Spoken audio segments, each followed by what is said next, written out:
Assalamualaikum warahmatullahi wabarakatuh. Murid-murid yang dirahmati Allah sekalian. InsyaAllah hari ini kita akan teruskan pembelajaran kita dalam bidang sirah, iaitu tajuk dakwah Nabi Muhammad sallallahu alaihi wasallam. Sebelum tu Ustaz minta kepada semua murid-murid untuk buka buku teks Pendidikan Islam tahun 4, iaitu pada muka surat 154 dan 155. Yang mana Ustaz akan mengambil ataupun membuat rujukan terus daripada buku teks. Jadi murid-murid sekalian boleh rujuk pada buku teks iaitu tajuknya dakwah Nabi Muhammad sallallahu alaihi wasallam. Okey, dalam pembelajaran ini, di akhir pembelajaran, murid-murid dapat yang pertama menyatakan maksud dakwah dengan betul. Apakah yang dimaksudkan dengan dakwah? Dan yang kedua dapat menjelaskan dua cara Nabi Muhammad sallallahu alaihi wasallam berdakwah. Nabi Muhammad berdakwah dengan dua cara. Nanti kita akan belajar apakah yang dua cara tersebut.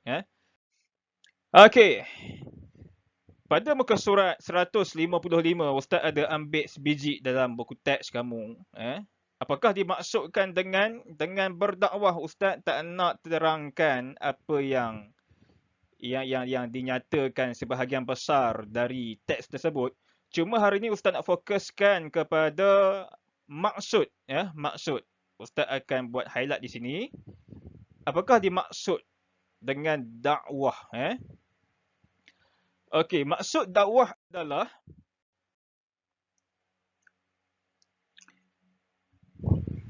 menyeru, menyeru dan mengajak umat manusia untuk beriman dan taat kepada Allah Subhanahu wa taala serta kembali ke jalan yang benar. Ustaz dah siap-siap translate ataupun merumikan daripada Jawi untuk kamu mudah faham. Iaitu dakwah bermaksud menyeru dan mengajak. Pertama menyeru dan mengajak. Mengajak siapa? Menyeru siapa? Umat manusia.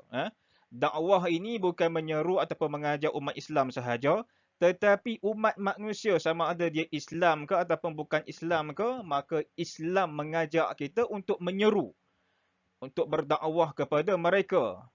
Untuk apa? Untuk beriman dan taat kepada Allah serta kembali ke jalan yang benar. Jikalau orang itu orang yang bukan Islam, maka kita menyeru mereka, mengajak mereka untuk kembali ke jalan yang benar. Kalau orang tu dah Islam, kita berdakwah mereka untuk beriman dan taat. Ada juga orang yang bukan Islam yang tidak taat kepada perintah Allah. Ada orang Islam yang tidak bersolat. Ada orang Islam yang tidak berpuasa.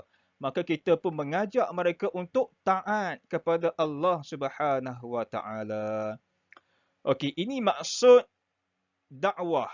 Yang mana kamu kena faham betul-betul apakah dimaksudkan dengan dakwah. Okey, Nabi Muhammad sallallahu alaihi wasallam berdakwah dengan dua cara.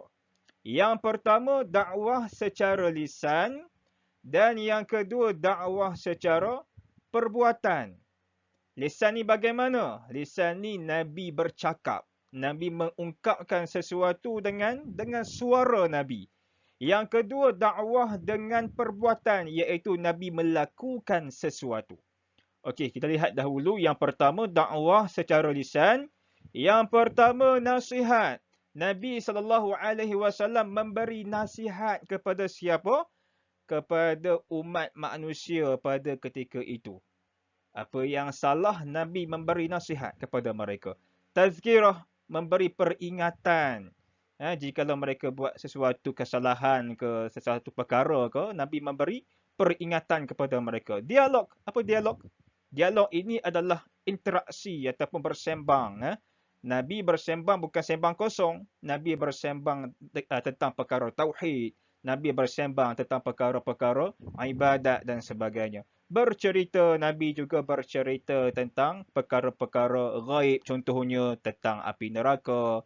Nabi bercerita tentang syurga, bagaimana syurga.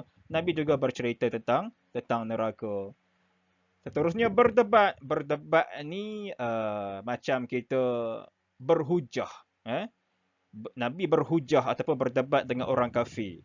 Orang kafir katakan bahawa Allah tak wujud. Yang ada cuma berhala-berhala sahaja. Allah tak wujud. Maka Nabi berhujah dengan dengan ayat Al-Quran, ya, dengan akal Nabi yang sihat, ya, mematahkan hujah-hujah orang kafir.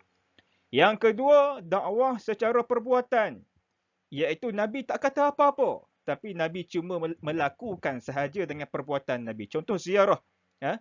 Nabi berdakwah dengan ziarah, sama ada orang itu orang Islam ke orang bukan Islam ke, Nabi berziarah mereka, melawat mereka. Memberi hadiah, Nabi seorang yang suka memberi hadiah kepada jiran-jirannya, kepada anak-anak kecil. Yang ketiga, mengutuskan surat. Contohnya Nabi mengutuskan surat kepada pembesar-pembesar, kepada ketua-ketua kabilah, ketua-ketua kaum untuk beriman kepada Allah. Yang keempat, menghantar utusan. Nabi juga menghantar utusan. Apa dia utusan? Utusan ni wakil. Wakil. Contohnya Nabi menghantar Khalid Al-Walid ke negara lain untuk berdakwah. Yang kelima, berakhlak mulia. Ini adalah dakwah yang paling mudah yang Nabi lakukan. Sebab Nabi seorang yang sangat baik.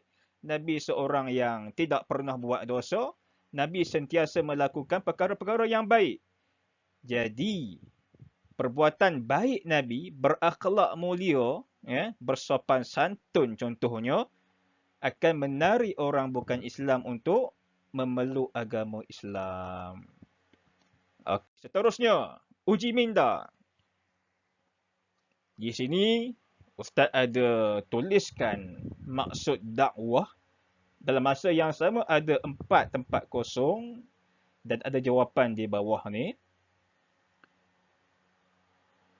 Contohnya maksud dakwah tempat kosong dan mengajak umat siapa? Untuk beriman dan apa? Kepada Allah serta kembali ke jalan yang apa? Contoh yang pertama, Okey, yang pertama. Cuba ingat balik apakah yang pertama ni, apakah maksud dakwah? Apa dia? Apa? Benar ke? Menyeru ke? Manusia ke? Taat ke? Lihat jawapannya apa dia? Menyeru. Menyeru dan mengajak umat. Umat apa? Umat apa? Umat manusia. Untuk apa? Untuk beriman. Beriman saja ke? Tidak. Untuk beriman dan apa ni? Dan benar ke taat? Sudah mesti dan taat kepada Allah serta kembali ke jalan yang benar. Okey. Kamu kena hafal ni, ya. Kena hafal ni. Okey, seterusnya. Uji minda. Cara Nabi berdakwah. Ada 2 cara tadi Ustaz sebutkan. Yang pertama, dakwah secara lisan. Yang kedua, dakwah secara perbuatan. Okey, dakwah secara lisan. Di sini ada 6 jawapan. Ada nasihat. Ada memberi hadiah. Ada tazkirah. Ada ziarah. Ada dialog dan juga berakhlak mulia. Lihat dahulu dakwah secara lisan. Lisan, ingat lisan ni adalah sebutan ataupun dengan suara. Lihat jawapan yang pertama. Jawapan pertama. Nasihat. Adakah nasihat ni berbentuk lisan? Adakah perbuatan? Nasihat adalah berbentuk suara, lisan. Betul tak jawapan dia? Yes, betul lah. Nasihat. Dakwah secara lisan dengan cara nasihat. Okey, yang kedua, apa lagi?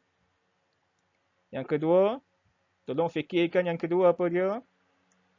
Dialog ke? Berakhlak mulia ke? Lihat kedua apa dia? Tazkirah. Tazkirah ni apa dia? Memberi peringatan. Okey, yang ketiga apa dia? Dakwah secara lisan. Yang ketiga, memberi hadiah ke? Memberi hadiah ni kita memberi adakah secara lisan? Tidak. Tiga, dialog. Dialog ni kita bersembang. Nabi bersembang dengan para sahabat tentang perkara-perkara yang manfaat, tentang perkara-perkara Islam. Okey, dakwah secara perbuatan. Lihat jawapan yang pertama. Ziarah. Nabi berziarah. Nabi berkunjung ke rumah jiran-jirannya.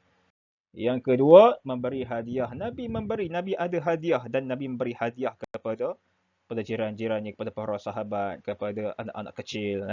Seterusnya, berakhlak mulia. Okey, ini sahaja untuk pembelajaran kamu hari ini. Yang pertama adalah perkara yang berkaitan dengan maksud dakwah. Apakah dimaksudkan dengan dakwah? Ustaz ulang balik. Iaitu menyeru dan mengajak umat manusia untuk beriman dan taat kepada Allah serta kembali ke jalan yang benar. Itu maksud dakwah. Yang kedua, Ustaz nak kamu kena tahu cara Nabi berdakwah ada dua. Yang pertama berbentuk lisan, yang kedua berbentuk perbuatan. Ini ya. Lisan, nasihat, tazkirah, dialog, bercerita dan sebagainya. Dakwah secara perbuatan, ziarah, memberi hadiah, berakhlak mulia ataupun mengutuskan surat ataupun mengutuskan utusan dan sebagainya. Okey, murid-murid sekalian, saya harap kamu faham. Okey, untuk akhir pembelajaran kita hari ini, Ustaz ada sertakan link di bawah untuk kamu semua menjawab soalan kuis yang Ustaz sediakan berpandukan kepada dua tajuk ini. Maksud dakwah, yang kedua cara Nabi berdakwah. Okey, yang dah siap, kemudian boleh maklumkan kepada Ustaz melalui personal message. Itu sahaja. Terima kasih banyak-banyak kerana memberi perhatian. Jumpa lagi. Selamat belajar. Assalamualaikum warahmatullahi wabarakatuh.